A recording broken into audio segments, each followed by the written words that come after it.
చూసావా దాత్రి, మా నాన్న తోడబుట్టిన తమ్ముడు నన్ను బాబాయ్ అని పిలవద్దన్నాడు. పిలిస్తే చంపేస్తా అంటున్నాడు.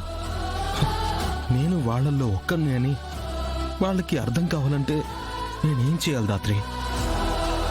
నేను వాళ్ళతో పోరాడడానికి రాలేదు, వాళ్ళ కోసం పోరాడడానికి వచ్చానని వాళ్ళకు అర్థం ఎలా చెప్పాలి? ఇలా పరాయి వాళ్ళ ఇంట్లో ఉండడానికి నీకేం సిగ్గుగా అనిపించట్లేదా? నా వల్ల అందరి ముందు నువ్వు మాటలు పడాల్సి వస్తుంది. నీ సెల్ఫ్ రెస్పెక్ట్ని చంపుకుని బ్రతకాల్సి వస్తుంది. నీ మెడలో తాళి కట్టి నిన్ను ఎప్పటికీ తల దించుకునేలా చేశా.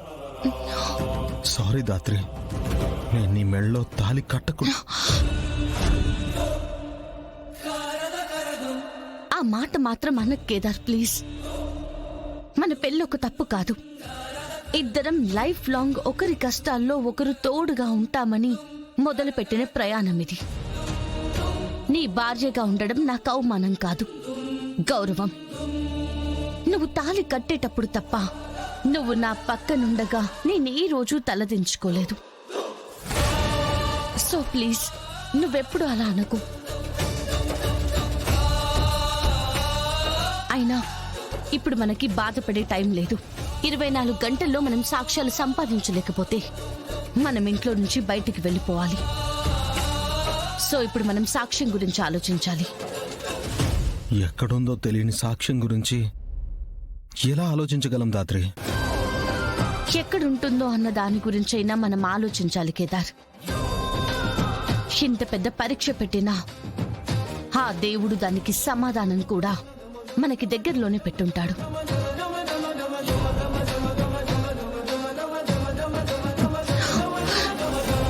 ఒక్క దారి చూపించు.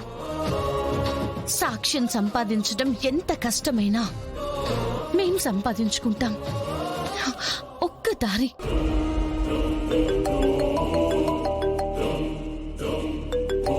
దాత్రి, ఆదిత్యపురం నుంచి వాచ్మెన్ కాల్ చేస్తున్నాడు. లిఫ్ట్ చేసి స్పీకర్లో పెట్టు. హలో, నేను మహల్ నుంచి వాచ్మెన్ మాట్లాడుతున్నాను సార్.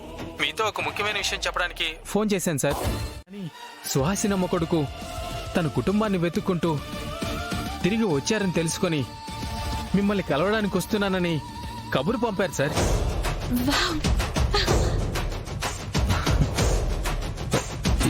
ఏంటి, నాకు తాతయ్య ఉన్నారా?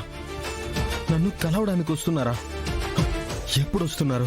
రేపు ఉదయమే వస్తున్నారు సార్. మీరు ఇక్కడికి వస్తే ఆయన కలవచ్చు. రేపు పొద్దున్నే వచ్చేస్తాం.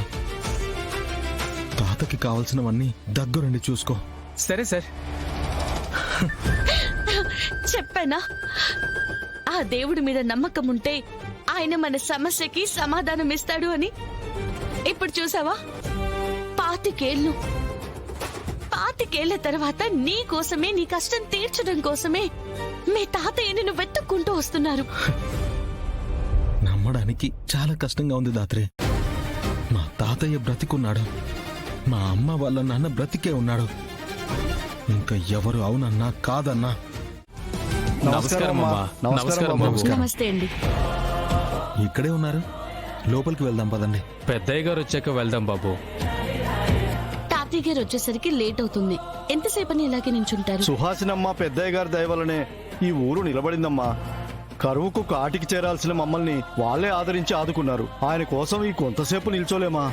చూసావా దాత్రి, 25 ఏళ్ల తర్వాత కూడా అమ్మ గురించి ఇంకా గొప్పగా మాట్లాడుతున్నారు. అమ్మని ఇంకా గుర్తుపెట్టుకున్నారు. చిన్నప్పుడు అందరూ నన్ను అనాథ అంటుంటే అమ్మ ఫోటో ముందు కూర్చుని ఎందుకమ్మా నన్ను అనాథని చేసి వెళ్ళిపోయావని అడిగేవాణ్ణి. ఎంతమంది ప్రేమాభిమానాలున్న నువ్వు ఎప్పటికీ అనాథవి కావు.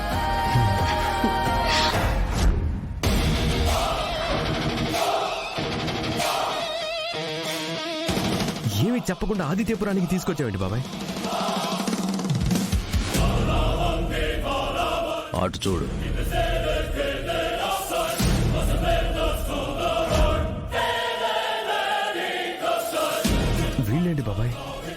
మనకంటే ముందు వచ్చి ఇక్కడ పంచాయతీ పెట్టారు.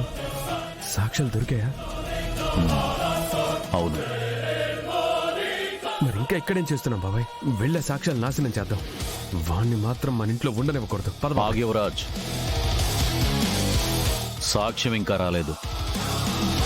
ఇంకా రాలేదా? నువ్వేమంటున్నావో నాకు అర్థం కావడం లేదు బాబాయ్. అసలు కేదార్ వాళ్ళు రాజమహల్కి వెతుక్కుంటూ వచ్చిన ఆ సాక్ష్యం ఏంటి? ఆ కేదార్ గాడి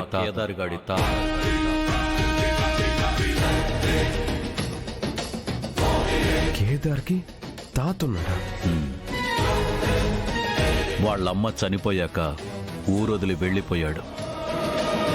25 ఏళ్లు హిమాలయాల్లో ఉండిపోయి కేదారుగాడు తిరిగొచ్చాడని తెలుసుకొని వారసుణ్ణి కలవడానికి వస్తున్నాడు. నువ్వు చెప్పేది నమ్మలేకపోతున్నాను బాబాయ్. ఆ ముసలోడు వస్తే కేదార్ నాన్న కొడుకే అని చెప్తాడు కదా. చెప్పడమే కాదు యువరాజ్, ఖచ్చితంగా సాక్ష్యాల్ని కూడా దాచుంటాడు. అవి కాని కేదార్ చేతికొస్తే ఇక వాడిని మన ఇంటి వారసుడవ్వకుండా ఎవ్వరం ఆపలేం. అదే జరిగితే మన ఇంటికి అన్నయ్యకి వాడు జగదాత్రి ముందు, నువ్వు నిశిక వాళ్ళ తర్వాత. లేదు లేదు బాబాయ్, అలా జరగకూడదు. వాడు ఆ ముసలోడిచ్చే సాక్ష్యాలు తీసుకొని మన ఇంటికి రాకూడదు. అసలు ఆ ముసలాడు జగదాత్రి వాళ్ళకి ఆ సాక్ష్యాలే ఇవ్వ